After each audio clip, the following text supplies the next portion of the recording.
Magsilayo po ang lahat. Okay, maaari po paunahan ang ating kalalaki.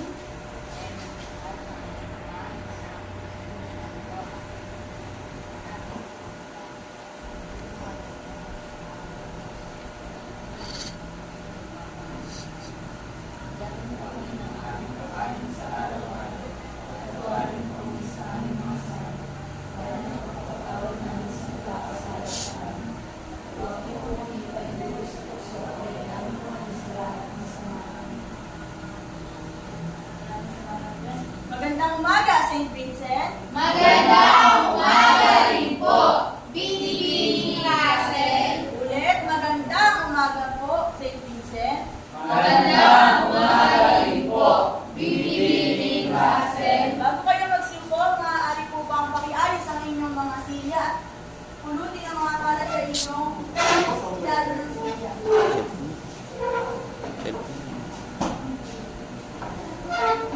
Ayos na ba? Ayos na, maaari na kayo po.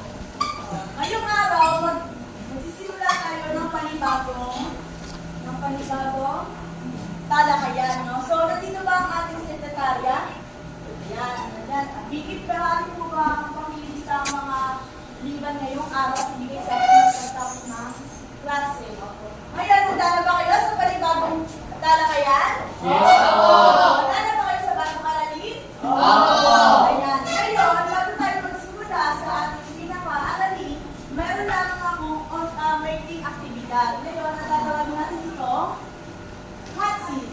Ngayon, meron sa inyong mga ilalim na upuan ang susi. At sa susi na yan, magbubukas kayo ng isang pintuan dito na naglalaman ng mga katanungan at inyong sasagutin.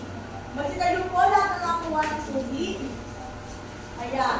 Para sa unang pinto, Jerry, maaari mo pang buksan ang unang pintuan. Ayan, pakita dito. Buksan. Unang katanungan ay, Tayo sa labas. naranasan mo na bang makutya o may nakita ka na bang tao na makutya? Ano ang iyong naramdaman? Naranasan mo na bang makutya? Opo, pero mas maranasan kong makutya. Ibang mo yun. Naranasan ko na kong makutya, pero hindi naman po ganun kalaki sa akin. Pero naranasan ko makakita ng tao na makutya. Ang aming naramdaman ng makita ko yung makutya ko yun. Sir Jerry. Ang namin pong naramdaman ay, siyempre, hindi naman kasi minsan yung mga pangkutya ng tao ay hindi naman angkok sa may pangkutya na o hindi naman talaga karapat dapat sila makakakot. At nagdudulot ito ng lungkot sa tatay. Maraming salamat, Jerry. Sumunod. Sige, Gwen, pangalawang pintuan.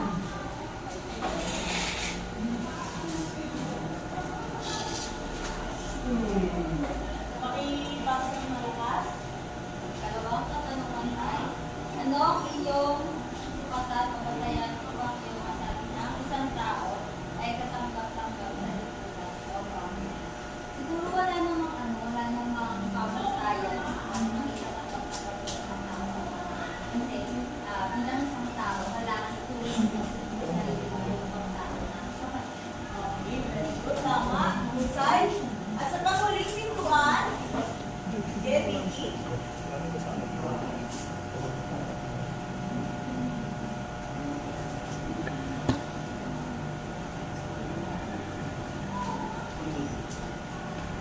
Kaya mo bang magbigay ng pagmamahal sa tao inaayawan? Kaya mo bang magbigay ng pagmamahal sa tao inaayawan ng lahat sa paanong paraan? Kaya ko naman po magmahal sa tao inaayawan ng lahat. Dahil may mga bagay rin kasi or may mga katangian siya na ayaw nila, pero sa isang tao kasi may mga pangit na ugali at may magandang ugali. Kaya mas titignan ko siya kung sa alin yung magandang ugali. Maraming salamat, Bibi. So, ang inyong mga kasagutan ay napakaganda ay mayroong pagpapakita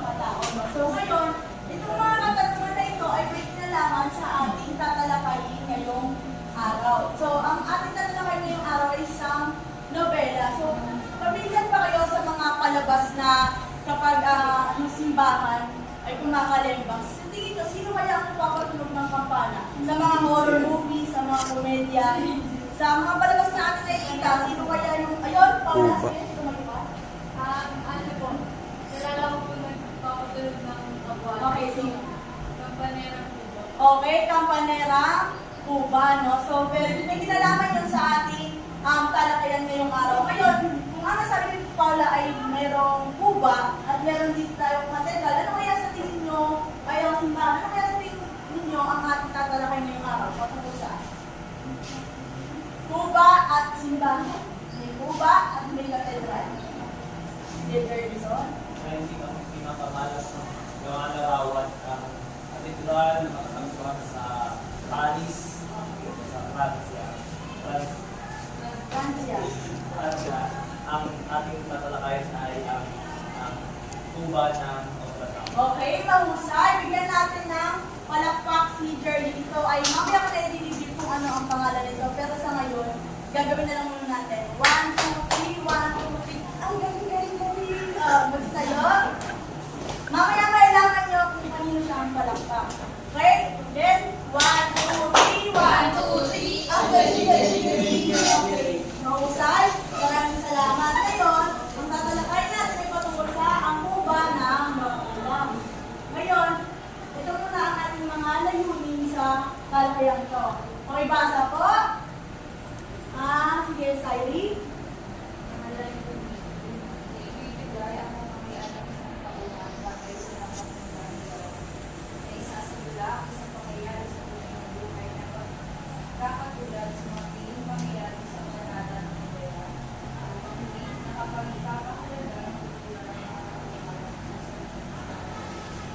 Naunawaan ba ang ating layunin?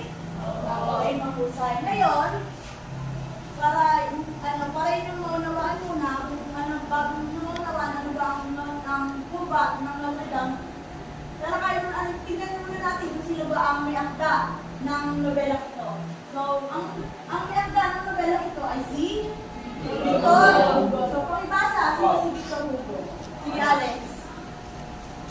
Victor Hugo, Frances ng Malabo, ang bubulat, balista, manunulat ng salita, artista, pangmaswan, politiko, aktivista, pangkarapatang tao, at nagpapagtaguyod ng pinusang romantiko, nagkapang ang kilig na romanticism, Francia. Maraming salamat, Alex. So, si Victor Hugo ay isang sikat na manunulat sa France, no? Francia, no? So, siya ay isang sikat na manunulat. Minsan ang mga sulat na ay patungkol sa pag-ibig, revolusyon, religion, at kung ano-ano man, no? So, ngayon, magtungo na tayo sa may ating talakayan. Para inyong mas maunawaan, no? Binigyan ko na kayo ng grupo, tama mo ba? Nasa kanya na po ba yung mga grupo? Opo. Anong grupo po? Una, pangalawa, pangatlo, Pangapat, asa na po ang lima? Sige, ato na lang ulitin. Ang bilang, okay, bilang muna hanggang 5, Dani? Isa, Dalawa. apat, 5, isa. Apat, lima, Okay, lahat ng papat una dito. Pangalawa, pangatlo, pang-apat, 5. Kilos, isa, dalawa, tatlo, apat, 5, hanggang sa 6, 7, 8, 8, 9, 10. Yan. Taas ang kamay ng papat una. Papat pangalawa. Pangkat pangatlo. Dalawa lang pang Ikaw, pangatlo. pangkat-apat. Pangkat 5. Okay. Ngayon, meron ako dito kopya ng nobela, pero natin ito sa 5 batay sa kanyang bangkay. Bigay una, bangkay pangalawa, tatlo, 4.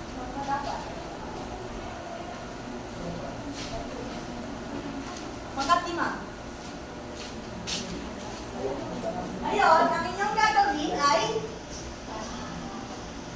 dula-dula. Ang inyong isasadula ang binigay ko sa inyong banghay na nobela. So, pakibasa nga po ang ating panutot.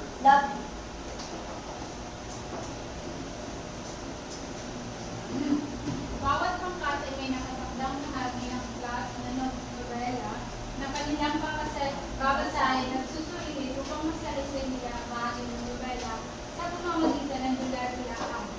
Matapos nito. Sasagutin ng kanilang grupo ang mga itinalagot at katanungan sa kanilang grupo. Ayan, malinaw po ba ang ating panutot? Opo. Ayan, meron lamang kayong 5 minuto para sa preparasyon at 2 hanggang 3 minuto para sa presentasyon. So, ito ang inyong rubrics. So, kaugnayan sa nobela, 10 kung ang inyong dinula ay o pinisinta ay langkop sa may nasabing nobela. Pangalawa, pagkamalikhain, 5 puntos. Praktikasyon, 5 puntos na nagtototal na 20 puntos. Ngayon, ang oras, bigyan natin po bawat Tyler. Yan, 5 minuto lang.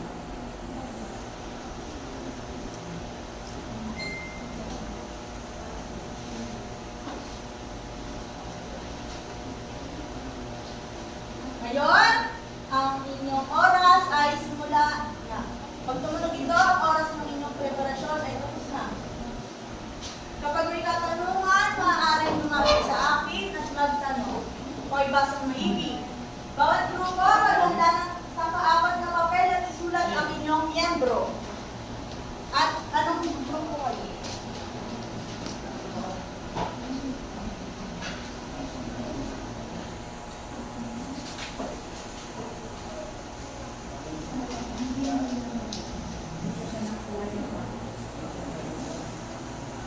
Kung may katanungan, maaari pong magtanong sa guro dito sa harapan.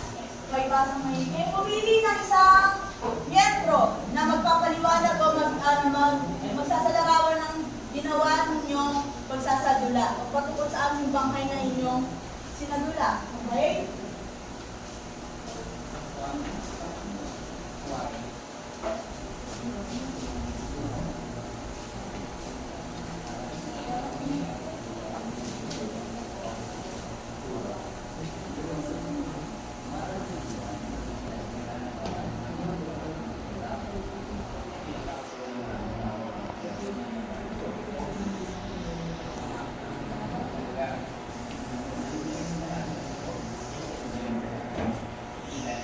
Muli, sa bawat banghay ay may nakaatay na mga katanungan. So, bawat grupo ay sasagot sa mga katanungan.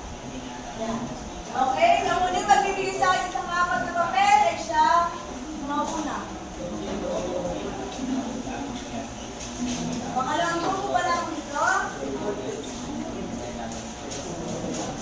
Ito ay ang ating.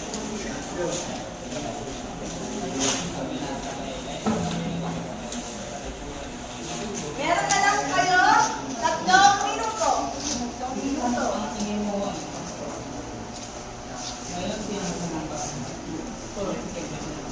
Apat na papel po dito, ha?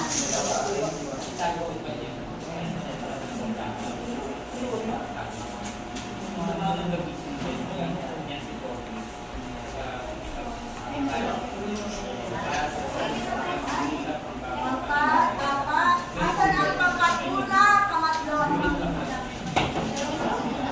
Ayun, may kuba na tayo dito.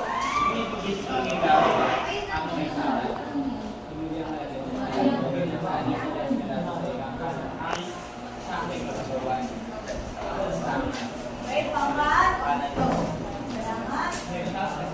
Okay, pangkat una. Sino naman, no? Sumasin na papel.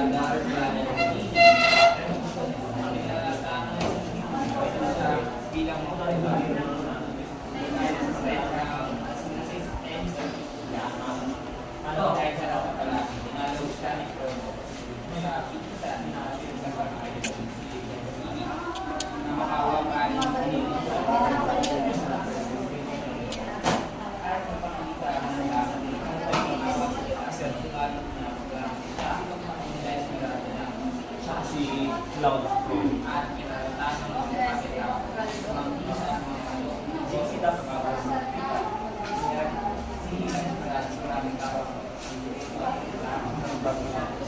Salamat. Mayroon na lang kayo isang minuto at 30 segundo.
Okay, tapos na po ang inyong oras.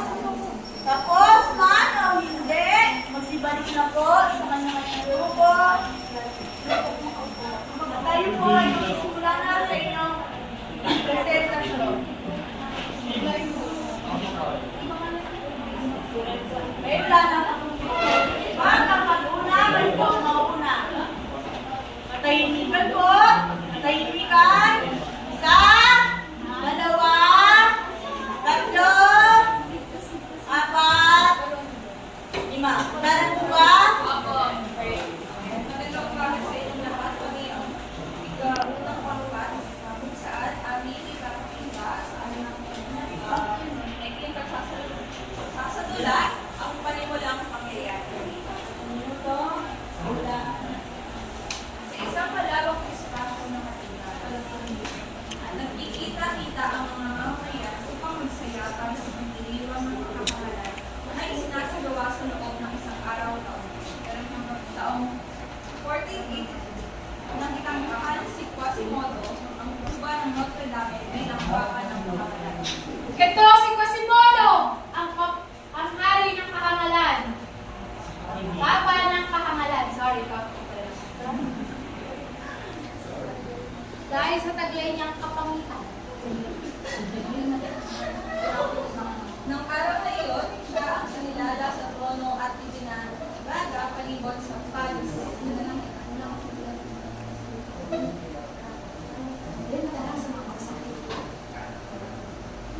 Bakit? Papa ng kahangalan! Ikaw bakit? Ayun lamang. Maraming salamat naman. Pangkat, pangalawa. Pangalawa.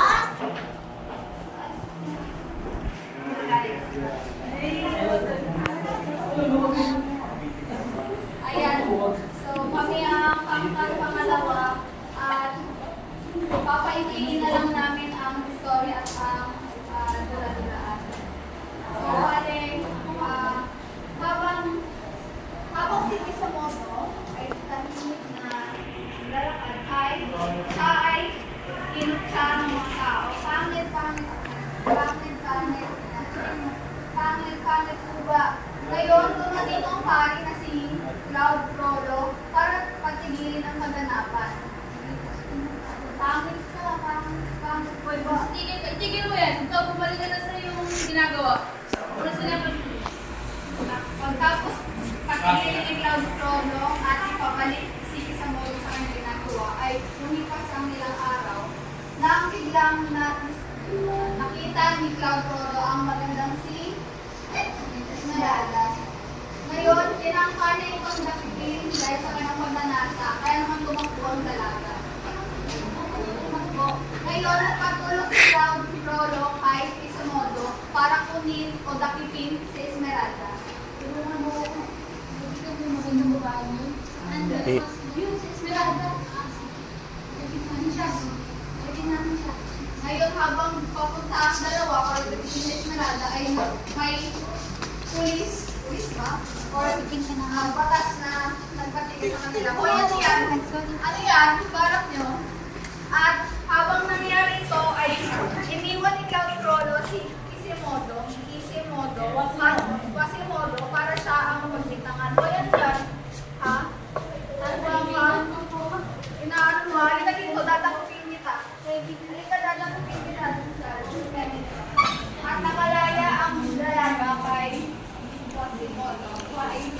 Ay, maraming salamat. Bigyan ng palakpak. Ngayon, tatanungan tayo ng mga matay. So, sa una, para sa presentasyon ng unang pangkat pangalawa, ang inyong katanungan ay, bakit pinagsagaan ng papa ng hangalan si Quasimodo? Pangalawa, kasagutan. Ang pangalawa. Pangalawa ang sasagot sa inyo. Para matignan natin kung kayo ba talaga ay nakinig. Mariela. Dahil pangit siya, kung sa pangit siya, ba? Dahil sa kanya, physical na tama. Ngayon sa pangatlo, kung kayo ay nakinig sa presentasyon pangalawa, ito ang inyong katanungan. Sa inyong palagay, tama ba ang naging pagnanais si Frollo kay Esmeralda bilang siya isang diakono ng katedral? Sige, kasagutan ko. Hindi. Sige, Gwen, bakit po kaya?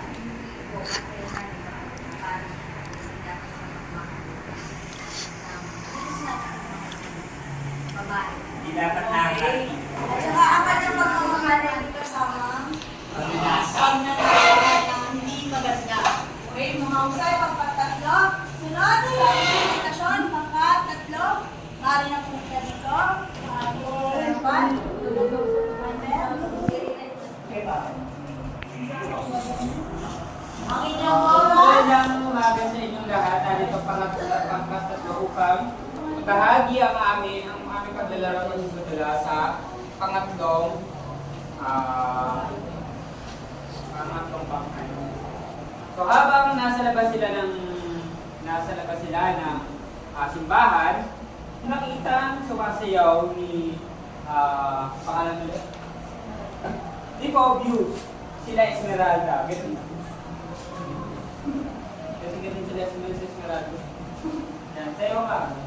Na-inlove si Phoebus sa dalaga. Ngunit nakita ito ni Frollo. Isa kapari ka pa. At nahati ang tinalikuran ko Panginoon. At nag-ano ko ng black magic. Habang sa pagkikita nila, palihim na nagkita si Esmeralda, palihim doon ako. Plano ni Frollo na patayin si Phoebus.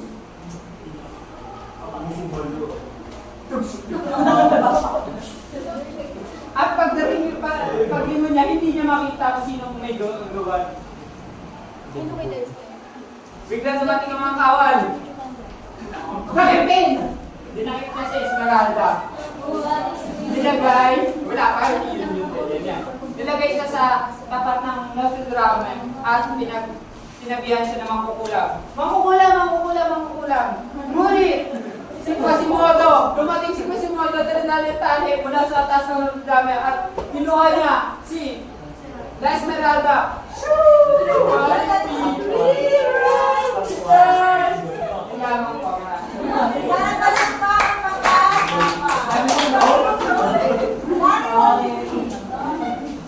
Ngayon, sa katanungan ko sa pangkat-apat, pangkat-tatlo, bagay sa ipinakitang pangyayari sa Bulano, sa iyong palagay ang pangahulugan ng salita sa Mario na naging dahilan ng pagkaligtas ng Esmeralda. Yung sa inyong obserbasyon, kanina sa presentasyon ng pangkat-tatlo, ay kinuha ni Quasimodo si La Esmeralda at sumigaw sa kanyang pagbaba, sumigaw siya ng sanctuario. So ano kaya sabihin yung, ano kaya, hindi rewrite the storm ha, sanctuario ang isisigaw dapat. Ano sa palagay nyo ang pahulugan ng sanctuario? Sige, Jeff. Para kung saan ang pagkakas ng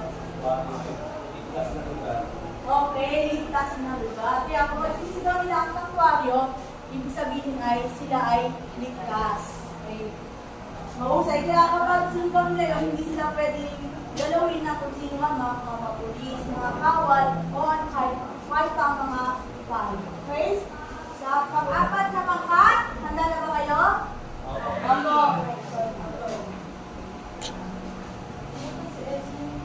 Ang inyong oras ay magsisimula na. Nagpasimula ang aming kwento. Nang si Quasimodo at Esmeralda ay makarating sa loob ng satuan. Nung una ay ayaw pa ni Esmeralda ni Quasimodo yung pakit. Tigilan mo ako si Modo! Isama mo ako! Ngunit sa tagal ng panahon ay naging mabuti naman ang kanyang panlooban. Kahit paano yung pero si Quasimodo ay talagang napailig sa ganda ni Esmeralda.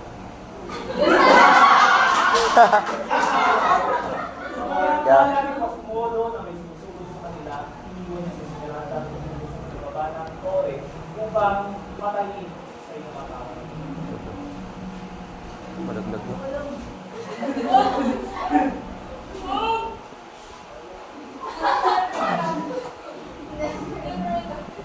Ngunit, kasolo rin kita, Esmeralda! Alam pa ba mga ginawa ko para hindi mo minamahal mo ko? Hindi kasi ko si Modo! Mahalin mo ko, kundi papapatay kita! Ayoko! Hindi mo namatay, kaya ngayon magdusa ka! Tutuloy na po namin ang eksena sapagkat napakaluhang delikado na po mga kasunod pangyayari sapagkat ang mangyayari ay ipapamatay na po ni Cloud Frodo si Esmeralda na hindi na pag-ibitin sa kanya o pag-ibigin sa kanya. At kalakit noon, yung nagbibintang sa kanya na makukulap siya ay nanay niya pala na hindi alam ng nanay niya. Kung kaya naman ang nangyari sa may pagkamatay ni Esmeralda, nalaman ito ni Quasimodo. Sa galit niya, nakita niya si Frodo, inihagis niya mula sa may tore. Si Frodo, doon namatay. Lungkot ni Quasimodo, tinawid niya na lang ang bangkay sa Esmeralda. May tamang ko. Okay, mausapin ka na. Palangka, sa pangatima, tatlong katanungan. Ano ang nagtulak kay Quasimodo upang tapusin na ang buhay ni Frodo bukod sa pagnanasa nito kay Esmeralda? Sa tingin niyo, sa tagal nagsama ng dalawa, diba, ilang buwan ni Frodo si Quasimodo at tas nanatili lang si Quasimodo ng ilang taon sa tuktok ng simbahan. Ano kaya sa tingin niyo? Dahil sa galing ng Frodo. Dahil, Dahil nilagay siya. oo, may pagtrato na ginagawa kay Quasimodo. Siya pinagdintaan. Oo, mahusay, tama. Good, ngayon, pagkatima, kayo na po ang kaya. Dalawang Esmeralda. Natay ka na eh. Pwede mo ako. Ang wakas ng kwento. Mula noon, hindi na muli nasumpungan o nasilayan ang Pastito. Matapos ang ilang taon na taas, nang matatuan ng lalaki sa buhay sa mundo ng lumihan. Uy.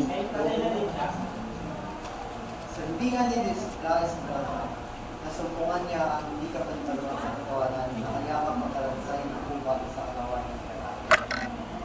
Bitang ng ako. Okay, mahusay. Bigyan ng palakpak ng mga.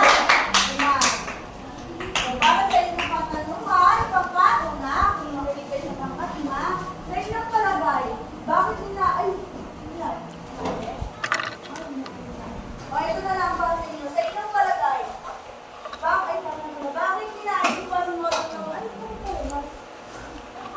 okay, sa paano paraan ng kilala na Esmeralda ang kanyang ina? Yun dapat ang tanong sa pangkaw. Pero ngayon din na lang ang sumagot. So, ano sa inyong palagay? Nasabi ni Jerry na huli na nalaman ng o nung baliw pa yung baliw na nanay ni Esmeralda, na anak niya pala si Esmeralda. So, sa tingin nyo, sa paano paraan ng kilala ni Esmeralda ang kanyang ina? Sinabi sa kanya ni Frodo, sige, sino sumagot? Sige, Tim. Pakiulit ang sagot. Saan palagay, sinabi ito ni Frodo sa may Esmeralda o Okay lang. Pero ano pa yung naging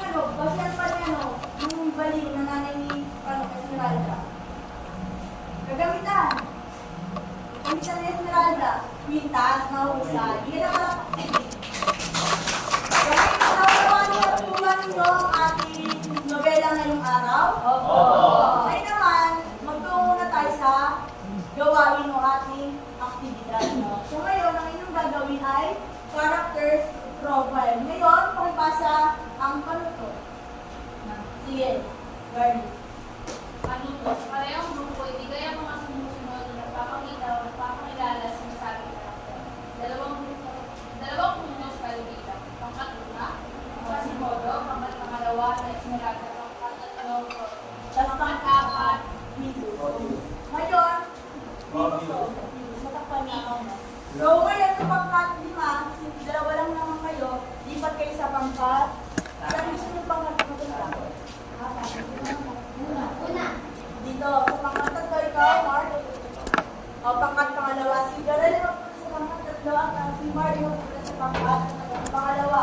Ngayon, ang inyong gagawin dito sa character profile, meron pa kayong ano dyan? Marker. Marker po. Sino may marker? Wala? Okay, sige. Akin na lang activity. Ngayon, sa characters profile, ang dapat makikita dito ay yung naglalarawan sa karakter na napunta sa inyo. Ibibigay nyo ang kalakasan, kahinaan, kakayahan, at aral na makukuha sa karakter. Ulitin ko, kahinaan, kalakasan, kakayanan, at aral na makukuha sa karakter. Meron kayong 4. Kuha po ba? Opo. O ngayon, sisimula na tayo. So, mahal nyo dito.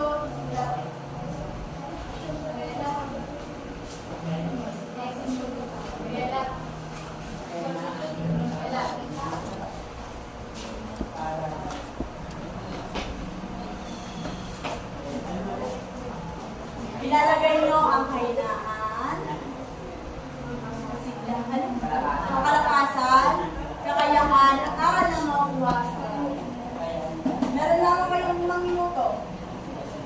At isa na lamang na magpapaliwanag na miyembro sa buo.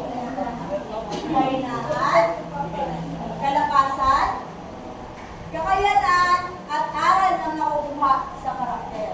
Uulitin ko, ilalagay nyo ang kahinaan, kalakasan, kakayanan, at aral na makukuha sa karakter na napunta sa inyo.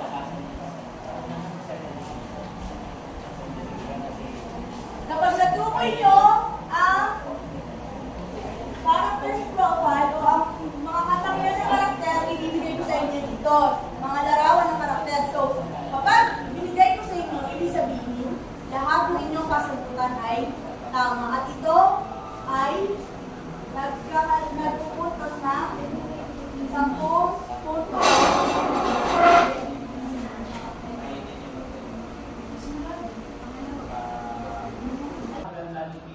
Ay ang kanyang kalakasan na gawin ang lumagligtas ng mga tao sa pagkakaya ng kakayahan dahil siya ay nasa may posisyon. Ngunit ang kanyang kahinaan ay pagiging babaero niya. Dahil sa kanyang ay maganda ng kanyang pangalawa, ng kanyang pagmuka, marami siyang nahihilayan ng mga babae. Ngunit dahil sa babaero siya, pinawalan siya ng pagtitindigan kay Esmeralda. Kaya dapat niyang gawin, o ano makuha dito ay karoon tayo ng pagtitindigan sa kung sino yung pinakakakuha natin.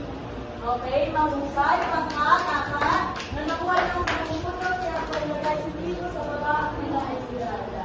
Ngayon, babasahin ko lang ang pagkat na inyong nakuha. No, so, lahat kayo ay nakuha sa pagpupunto, so i-adapt natin siya dito sa inyo. Grouping ko pangkat ang gawain. Kanina sa ating talakay. Sa pangkat una, nakuha kayo ng 18 na puntos plus 10, 28. 28, gagawin na natin siya. 18 na pala. Magiging over 30 na siya. 28 over 30. Okay? Mahusay. Sa pangalawang grupo, nakakuha kayo ng 18. 18 plus 10.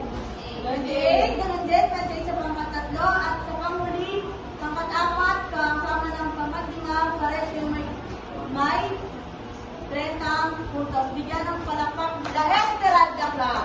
Yun na ang La Esmeralda Club na ginawa kanina. Tayo. Okay? Okay, 1, 2, 3, go. 1, 2, 3, 1, 2, 3. Ang galing.